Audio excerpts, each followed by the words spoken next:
Good morning, everyone. Wow, it is nice to see the room fill up all the way to the back at 9 a.m. For those of you standing in the back, there are chairs closer up front, so please join us closer to Sir Tim up here, because I see a few of you standing back there. There's lots of room on this side. For Sir Tim Clark, I have to tell you, he is a man that does not stop. This morning, when we were meeting at 8 a.m. for coffee, my phone buzzed, and he was 20 minutes early saying, Joe, I'm about to be there, because he's a man who starts his day incredibly early and is so passionate about our industry. As we sat and talked this morning, it was a chat about not today, not tomorrow, not the next 10 years, but really his vision for the next 30 years. Which I really am so honored to have Sir Tim, because, Sir Tim, this is a venue of your own creation. For those of you that don't know, Apex was created by a leader within Emirates and changed from the World Entertainment Association back in 2010 to covering the entire passenger experience. And Sir Tim, in his leadership of our industry, has made my job as CEO of Apex so much easier, because every step of the way, he sets the bar higher and higher, always looking to take care of his customers and our industry by setting the highest standards imaginable. Sir Tim Clark, we are deeply honored to have you here with us today. The warmest round of applause for Sir Tim Clark.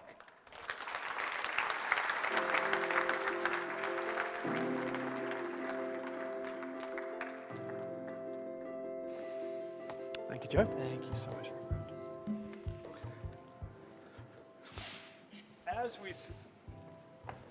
As we start off this morning, Sir Tim, the one question that I had for you to open it up with is really about the incredible results that you just put forward. So earlier this month, you announced increased revenues to an all-time record of $33 billion, 81% increase, profits of over $3 billion, enabling you to give every single team member an effective bonus of half of their salary for the year. What has led you to such incredible results for your 2022-2023 year? And that was incredibly generous of you to reward your people as part of that. Well, if I deal with the last question first, and you're right, we've been very generous with the bonus payments, simply because the leadership, the ownership, the management wanted to recognize that the staff had been to hell and back through COVID, and they'd got these results that we produced under very, very difficult operating circumstances. Trading conditions were not, as we all know, favorable during the last 3 or 4 years. And so for that team of people, and in total there are 106,000 in the group, to have done that, I insisted that the ownership recognized that. So we perhaps would have paid a slightly disproportionate amounts to the workforce, but they earned it, they deserved it, and they recognized that they had been recognized. Very important that you get your workforce with you all of the time. It's something I've always done in the business since I've been in Emirates. So that's why we did that. As far as the profitability was concerned, it takes you back to the beginnings of the pandemic. It's certainly not in my psyche, my DNA, to accept that these kind of things would ever stop what you were doing. It might cause an arresting inhibition in terms of what you might do, how you think. Is this the end of the world? As everybody was talking about, Bill Gates is saying there's going to be no more business class travel.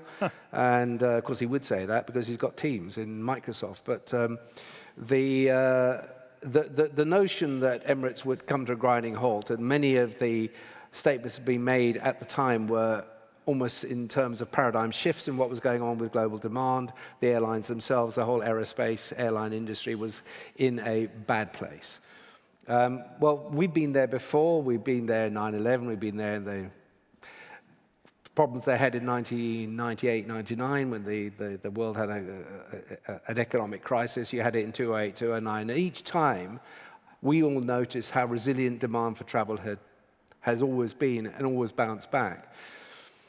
So as the COVID went on, the longer it went on, as I use the analogy of pushing the cork further and further and further down in the water, the cork is one of the most buoyant things you could ever think of in water. So the further it went down, the greater the speed and velocity would come back up again. And I was quite vocal within my own management team and outside saying, there is a storm coming. You better prepare for it. So a lot of people didn't do that. A lot of entities didn't do that. We did. So by the early part of 21, we had started bringing back all our crews, started getting the fleet activated, 380s, 777s, many of which had been parked for quite a long time. So by the end of 21, we were operating up to about 75% of where we were in the pandemic, prior to the pandemic. As a result of that, with all the cargo work we did, the cash flow outflow, which was hemorrhaging, was arrested, and we just turned the business round, spent more on our products, spent more, whether it be food, whether it be upgrading the in-flight entertainment system, whatever it was, we went the other way, which is something we've always done. Intuitively, we knew that whatever happened, the people who came back to the business would come back with a kind of determination that this was now something they had been banged up for so long in these apartments, in their houses, locked up in cities, etc. So this was our opportunity to actually say, this brand is strong, it's friendly, it's empathetic, it's going to look after you. Which is exactly what we did. Now, we had the benefit of higher prices. There's no question about that, as capacity was restricted and didn't come back at the pace. So obviously, laws of supply and demand kicked in, and the fares were higher. But surprisingly, the market was hugely resilient. It gave us the cash that we needed to repair the balance sheet, take the debt off, and start rebuilding everything in all aspects of the airline operation. And it's worked, and so we turned it around.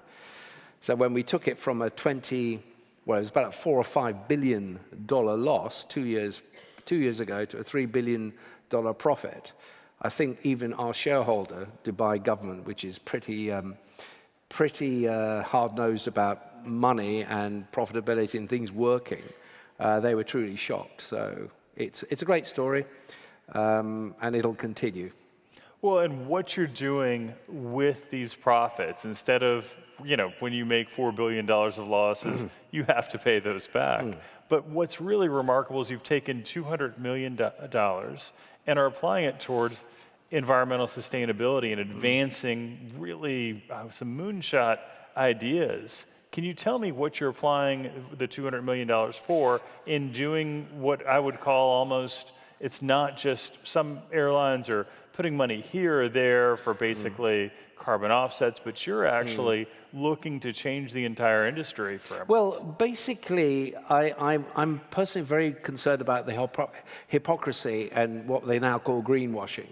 The whole question of environmentalism and climate change in the aviation industry is a very vexing one, because we exist on fossil fuels and we are likely to stay that way for quite a long time.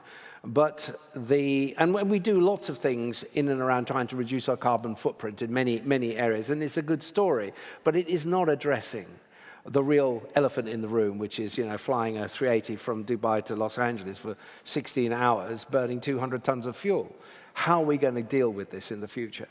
I'm personally very concerned about how the aviation industry is perceived, and that it must be seen to be doing something really, really fleshy, and it must put its money where its mouth is. It's got to walk the talk. For me, this was a question then of looking at how do we deal with biomass fuels in the SAF side of things. That just isn't enough to go around, and never will be. The opportunity cost of producing feedstock for biomass is a problem in itself. The real answer, of course, is eventually into the e-fuels, the synthetic fuels that we need to spend an awful lot of money. Not we, the planet has got to spend an awful lot of money trying to develop these fuels. But to do so, we need to inject money into research and development, whether it be, we talk about carbon capture, that's a sort of separate issue. But how do we get these kind of fuels manufactured to the level that we can actually start talking about injecting these and using them in aircraft? Now, this is going to be some time off. If you talk to Airbus, they'll talk about a hydrogen-powered single-aisle aircraft, 100-seater, maybe in 2035. But the logistics of feeding hydrogen into aircraft, which are minus 273 centigrade, whatever, through airport systems is going to be hugely problematical, but we have to do this. So it was a question of us saying, look, we could throw money at anything, but the focus is not to deal with carbon offsets, not to start laying off the extra cost of fuel. Biomass fuel comes in at 3 times the price of a gallon of fossil fuel, and say, I'm going to use that to offset the cost of the bottom line. We have to deal with that. But how can we actually use this money to work with like-minded individuals in the science and technology area and the aerospace and propulsion and the large multinationals to get this dealt with? And I was hoping that by Emirates kind of leading in a cash contribution that others like-minded might do the same. So in the end, I'd like to think that we could get $1 billion out of the airline industry to contribute to something that they are being, they are taking a lot of heat for doing perhaps not as much as they could do. And it's very difficult for us to try and deal with all of this. But this is a clear statement of intent. It's a recognition of the problem, and it's a recognition that there has to be a solution to the problem, albeit quite a long-term one. But we have to start now and get it done. It's a very good point, because one of the things we all are wanting to avoid is greenwashing. For example, with the new Apex Greener program, our philosophy is one where aviation is not green, but we all have a responsibility to make it greener and greener. What do you think is going to be the major breakthrough for us as an industry? Well, if you park the fossil fuel issue, as I just said, it'll happen eventually. The human race is amazingly innovative and surprisingly determined when it's under pressure to get something done. So I believe that will happen. In the meantime, there are many, many, many ways of laying off the carbon footprint of whatever we do, not just in the aviation side of things. And one thing that's happened since 2006, when this started to get ahead of steam, environmentalism, climate change, was that in the early years it was scoffed at. We know the story there. But now there is a high degree of acceptance and understanding and a willingness for the individuals, not just flying on airplanes, etc., to shape their lives around almost like a belief system that if we don't do the right thing, we're going to get ourselves in a bit of a muddle later on. And clearly that's where it was going. So we had a reputation for consumerism, raping and pillaging the planet of everything it had, leaving nothing for our grandchildren, great-grandchildren. So there's now awareness that we need to do better than we do. And if you can harness that, then things like the kind of work we do on aeroplanes with regard to food and the cutlery and the crockery and the waste disposal and the engaging of the supply chain to ensure that they are carbon friendly in the production of the goods that we will use, etc., it becomes far more meaningful and fleshy. So actually, although we believe ourselves to be, what can I say, as mankind, not particularly carbon friendly, what can I say, let's get this right, that we are still very consumer orientated in everything we do. You like the iPhone. We're up to iPhone 14 or 15 or 16. Ask about the environmental footprint of all the iPhones that you've discarded. Where are they? What did it cost to do that? So on one hand, you've still got the consumerism. People want more because technology, and something we're talking about here, is driving a change in everything we do, whether it be consumer white goods, whether it be automotive, whether it be things like we see out there. That we are on the cusp of another revolution driven by technology, and that's going to be so transformational given AI coming behind it. And as that goes into a geometric mode of production and computing power gets more and more, so that's going to be so changing. So we've got to be smart, and it gives you the opportunity to do it, to be smart about how we go about our own lives and how we determine what it is that we can do as individuals to try and strip carbon out of the planet's ecosystem, decarbonize it.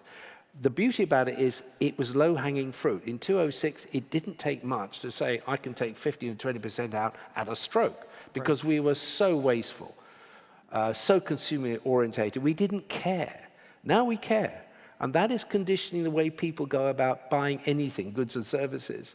And they have a view to that. So you kind of, unless you're harnessed to that and you can demonstrate to them that in our business that we have a plan, that we're trying to do our level best, given the fact that you're sitting on top of a fuel tank taking you from A to B, but everything else around it we're doing, and the way the group engages its activities across the planet, because we're not just the airline, we have a lot of other subsidiary companies, all of those are on the same message.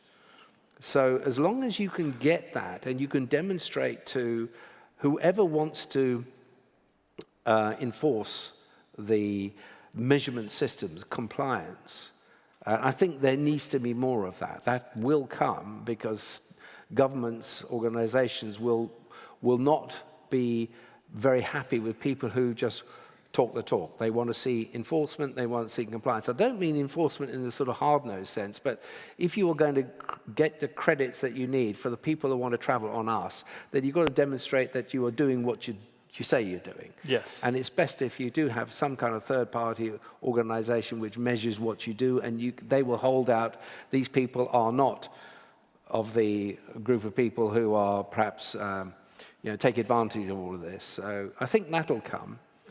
I think it's a good story. I'm not overly concerned. Because it is such a powerful force for good in the planet today. It's the one thing we can say in this very topsy-turvy world we're living in, and all sorts of pressures coming at you from all sorts of... But environmental and climate change seems to be something which has traction in the minds of most people. They understand it. They know what it's about. It's a highly politicized thing. We know that. Yes. But through it all, the man and woman in the street are now looking at the bins over there, like it's yellow, red, and blue. It's now part of our lifestyle. And so I'm optimistic that we'll get it sorted, particularly with power and utilities, with automotive. We see huge inroads there. And eventually when you get the synthetic fuels, which may involve a change out in how we go about acceptance of nuclear power, for instance. If you want to create synthetic fuels, green hydrogen, which will eventually drive whatever you're going to do, you need to get an awful lot of power, far more power than we're prepared to give through fossil. So I'm afraid it's things like nuclear they're going to have to do it. And we'll have to accept that. But once you crack that, then you've got the capability of doing all the things that we would like to do to decarbonize. And 2035, I hate to say it, but we'll still have fossil fuels probably at the turn of the century, in one shape or form. But where they occupied 90% of everything that we had, it might be 15 or 20%. Well, we can live with that until we eventually get it sorted out.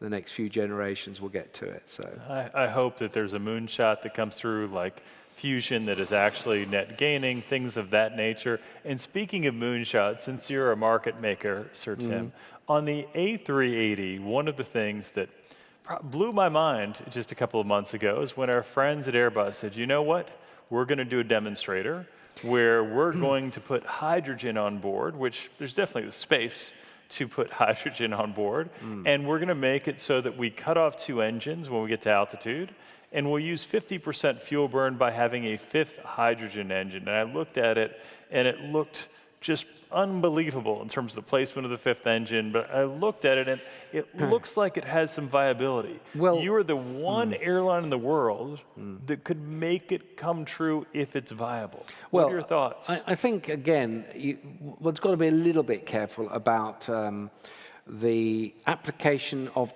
today's technology with something which is very much in the future. And we're not there yet, Joe, let's be quite honest.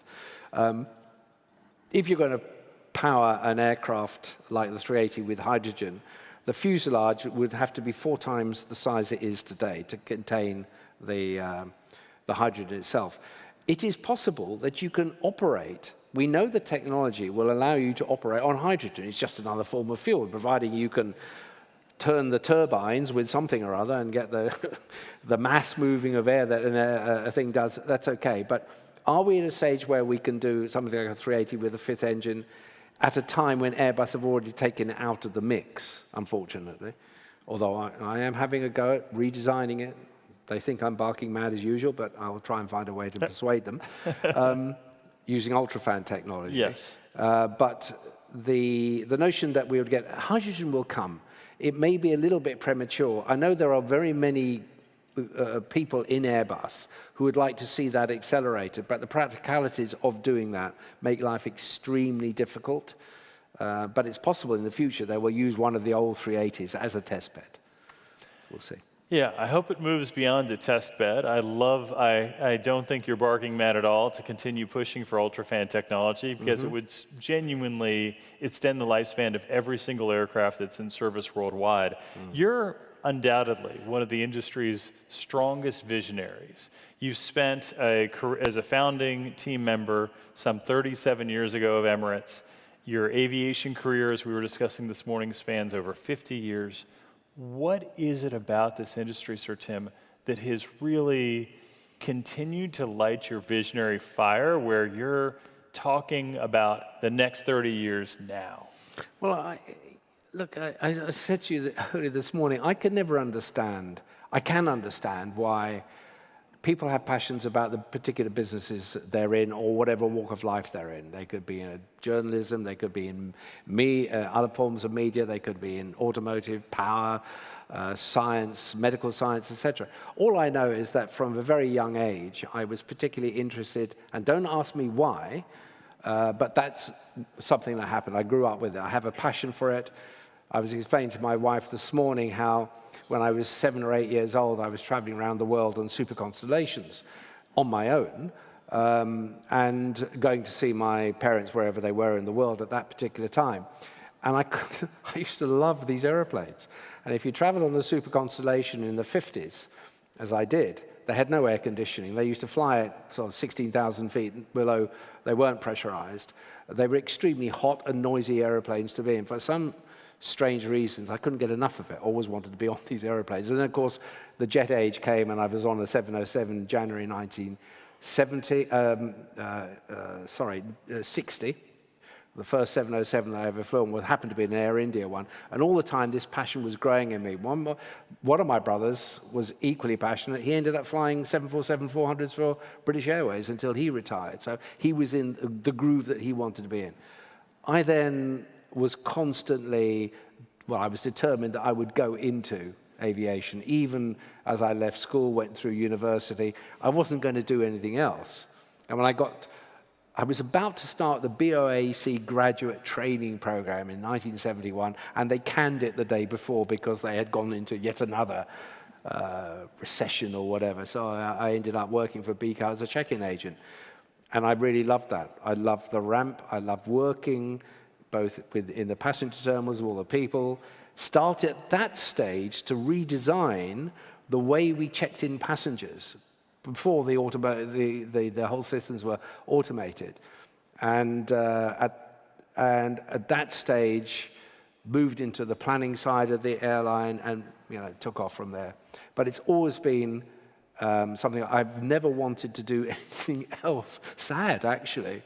Not at all, no. It's admirable. And to have that level of passion from the beginning of your career. It's a passion. And as I was able, through starting with Emirates, getting their airline organized in the business model that was scaled so rapidly and so successfully, as we got more strength through the operations of the places that we operated to, the brand strength, and all these ingredients allowed us to talk to manufacturers. And this is probably the biggest thing for me, was absolutely to get manufacturers to shape the design of airplanes, both external and in what were they going to do, why were they there in the first place, and how were we going to deal with the customers of the future. Because we were, after deregulation in the United States in the 70s, and then you saw a lot of the carriers that were in the grip of government ownership in Europe and the Far East being released and turned into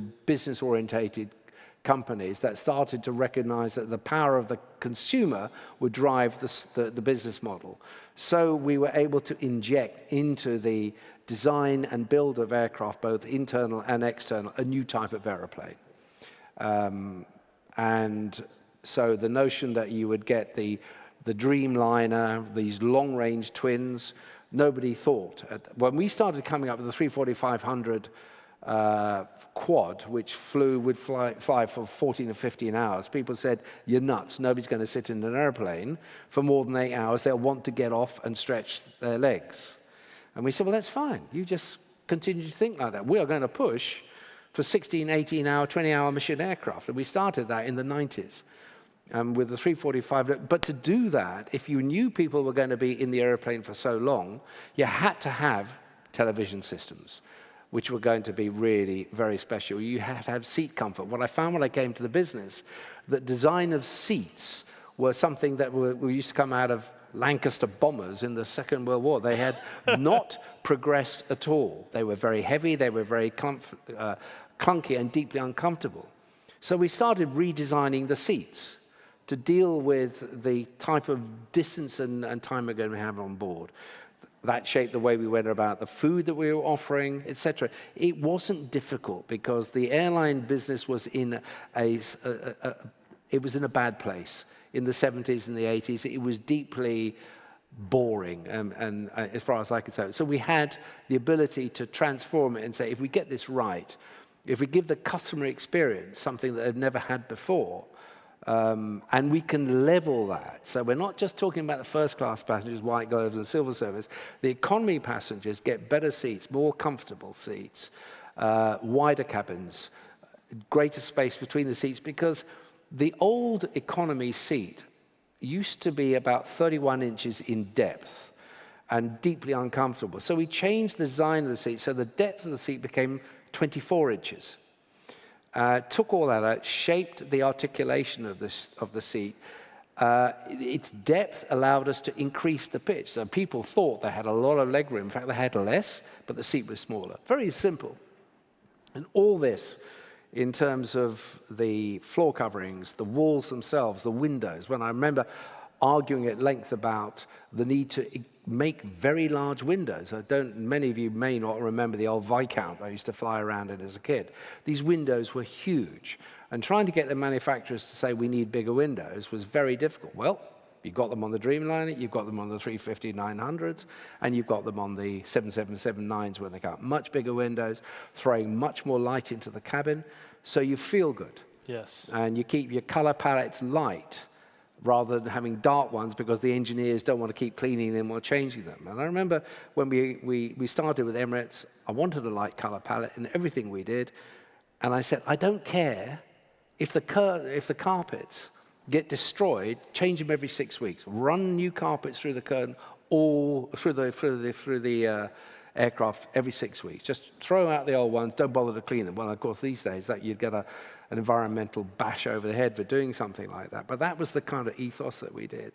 So as we scaled the business model and we got things like the 380 into the mix, taking that aircraft from a green aeroplane, the sort of the hollow cabin, and redesigning the way Airbus had done it, and then redoing that to suit our purposes. So we have the 380 today, which is a result of that. That's been the opportunity we've had. And the more we did, the more we got. The more people in and around us, and I'm not being sort of blowing our trumpet with what the competition did, but they looked and saw, and they started to do their own thing. And so today you see some rapid advances in what's going on in the cabin, in the in-flight entertainment side of things, all these kind of, which is great. I have no problem with that. In fact, as an aviation person, the more we do bring it on, then as far as I'm concerned, that's fine with me. It makes our life a little bit more difficult in terms of the competition, but we've got a lot more up our sleeve. We've got more to come. I've got a team of innovators in the business who are busy beavering away to think, how can we take it to the next level? And that'll come. That'll come. So that's the story. Well, speaking about things that will come, one of the things you spoke about earlier was artificial intelligence. So one of the top 20 airlines that I was talking with earlier this year blew my mind, where in this calendar year, they're deriving $50 million of additional revenue by applying AI in the right areas of their business. Where do you think things like artificial intelligence, newer ideas like the metaverse will play out for Emirates in supporting the airline's continued growth and success? Well, you know, we've had the digital revolution, we had blockchain, we had Meta, we've got AI now, and what's next? Quantum, probably. Right, AI we've been using quite a long time.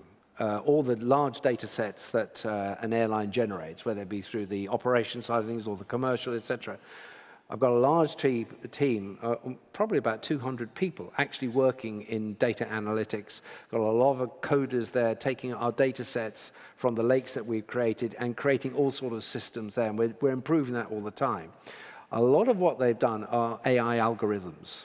So they're able to look at these vast data sets, and the algorithms are able to then establish and look at the trends that we can't see. This is what it's all about. So it's something we've been doing as the computing power has grown, and as we've been able to assemble far more terabytes of data, dare I say it, in all sorts of other areas, which would traditionally have been wasted, because we establish a value quotient for every bit of data that we have in the business.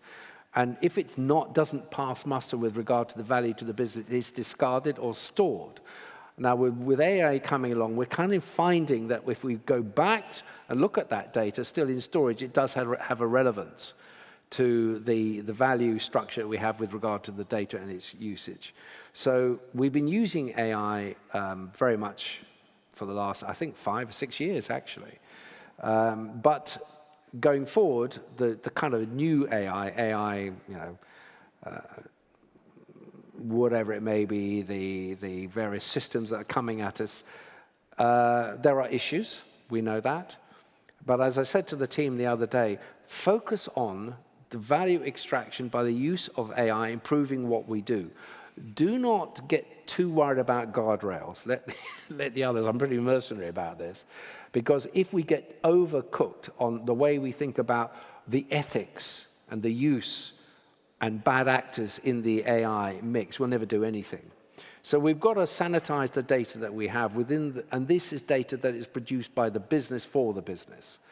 And we can deal with that. That doesn't involve any of the ethics arguments that are arresting its growth at the moment. We're really scared that the machines will outthink us. And when that happens, God help us. But I don't think we're nearly there yet. I think we can scope the power of AI to do all the things that we want, to improve what we do, especially when you talk about customer-facing products, because it gives us the opportunity, particularly in the areas that we're talking about in this whole conference and convention, the opportunity to do really, really good things, startlingly good things, and fun to do. So bring it on, but keep an eye on when bad actors come into play. Listen, when we digitized the planet, the bad actors took control of the banking system, and look what happened. You know, when you've got an ability to digitize financial flows and do all the bits and pieces, which came with the digital revolution, so there was enormous growth in opportunity, and our lifestyles changed. But some bad actors got into it, and we know what the result was. But it was a risk we took. You know, as I said to the other guys, the other day, when electricity came, everybody was saying, "Oh, can't touch that." Oh, rays coming from bulbs or electricity switches and things. There was a kind of pushback, would you believe, from the days of gas and candles and etc.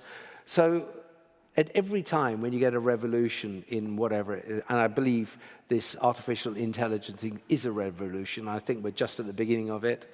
I mentioned quantum computing as a kind of a side, really, but that is the next stage. And when that kicks in, artificial intelligence will be at another level again. But I just go for it. Take it. Use it. Beware of the pitfalls around it if you stray. Goodness knows how academia deal with all of this, but in the end, we're a business. I can see AI being very, very useful for the business going forward, for all the things that we need to do in the future. So, you know, that's where it is. Well, that's very well.